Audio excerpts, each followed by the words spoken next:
Salam, kita masih ada di dalam renungan tentang Yesus Kristus adalah Tuhan yang tidak bisa dibantah, bagian yang ketiga. Di dalam kitab Injil Yohanes pasal 17 ayat 5 berkata demikian. Oleh sebab itu, ya Bapa, permuliakan aku padamu sendiri dengan kemuliaan yang kumiliki di hadiratmu sebelum dunia ada.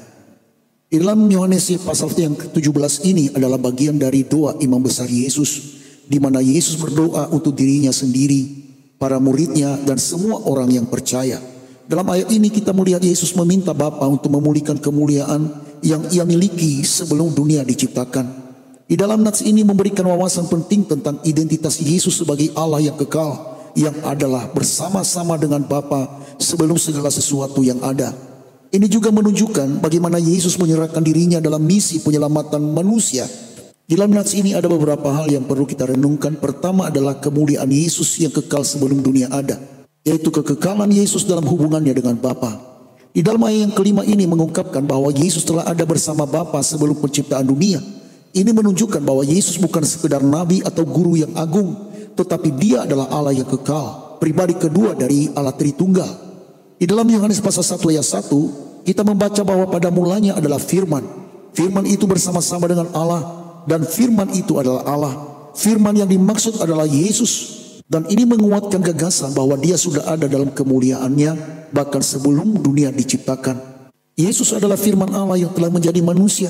Ini dikuatkan oleh ayat firman di dalam kitab Injil Yohanes pasal 1 ayat yang ke-14, yang berkata bahwa firman itu telah menjadi manusia dan diam di antara kita, dan kita telah melihat kemuliaannya, yaitu kemuliaan yang diberikan kepadanya sebagai anak tunggal Bapa, penuh kasih karunia dan kebenaran.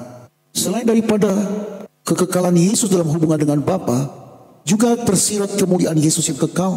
Sebelum inkarnasi atau kedatangannya ke dunia sebagai manusia, Yesus memiliki kemuliaan yang sempurna dan kekal di hadapan Bapa. Ini adalah kemuliaan ilahi yang mencerminkan sifat-sifat Allah, yaitu kekudusan, kuasa, dan kemegahan yang tidak terbandingkan.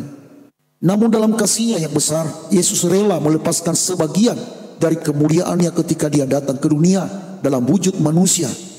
Ini bisa kita lihat di dalam Filipi pasal 2 ayat 6 sampai dengan ayat ke-7. Dia mengambil rupa seorang hamba, lahir dalam kesederhanaan, dan menjalani hidup yang penuh dengan penderitaan demi menyelamatkan manusia. Hal yang kedua yang bisa kita pelajari tentang Yesus, yaitu Yesus mengosongkan diri demi misi penyelamatan. Di dalam Filipi pasal 2 ayat 8 kita diberitahukan bahwa Yesus yang dalam keadaan sebagai manusia, ia telah merendahkan dirinya dan taat sampai mati, bahkan sampai mati di kayu salib. Yesus menjalani hidup yang sempurna di bumi, taat kepada Bapa hingga kematiannya di salib. Di dalam keadaan dia sebagai manusia, ia tidak pernah berbuat dosa. Pengorbanan Yesus bukan hanya dalam penderitaan fisik, tetapi juga dalam melepaskan kemuliaan yang telah ia nikmati sejak kekekalan. Dia melakukan ini demi misi penyelamatan untuk menebus dosa-dosa umat manusia. Dalam melihat sosok Yesus Kristus, dia adalah teladan untuk kerendahan hati, yaitu ketika Yesus datang ke dunia, dia menunjukkan teladan kerendahan hati yang luar biasa. Meskipun memiliki kemuliaan sebagai Allah, dia tidak menggunakan kemuliaan itu untuk keuntungannya sendiri, melainkan merendahkan diri untuk melayani dan memberikan hidupnya bagi orang banyak.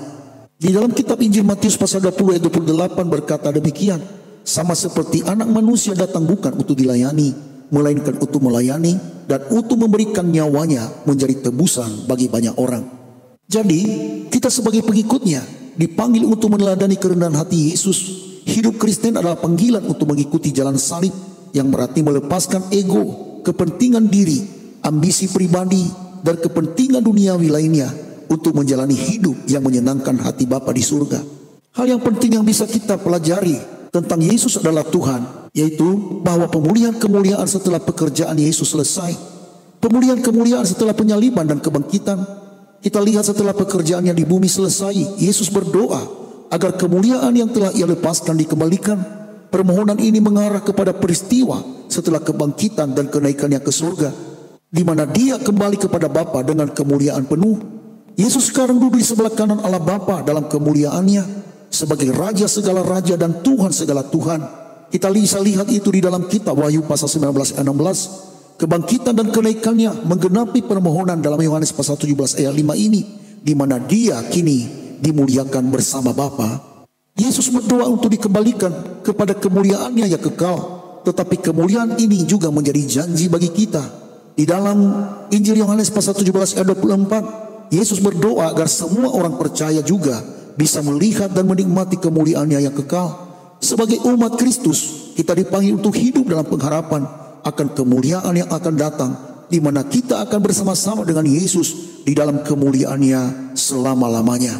Saudaraku kekasih dalam Tuhan, di dalam Yohanes pasal 17 ayat 5 ini mengingatkan kita bahwa Yesus Kristus Sang Firman yang kekal rela mengosokkan dirinya dan melepaskan kemuliaannya untuk datang ke dunia demi menyelamatkan kita. Tetapi setelah karya penyelamatan itu selesai, dia kembali kepada kemuliaannya yang kekal di hadapan Bapa.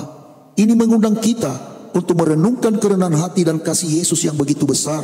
Kita dipanggil untuk meneladani kerendahan hatinya, menyerahkan hidup kita untuk melayani Tuhan dan sesama, dan hidup dalam pengharapan akan kemuliaan yang akan datang.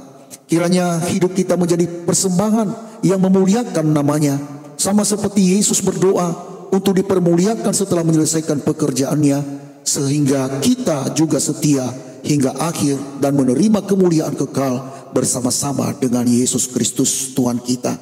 Saya Pendeta Zaluhu di sini. Saya ucapkan selamat pagi, selamat beraktivitas. Tuhan Yesus memberkati kita sekalian. Salam Maranatha.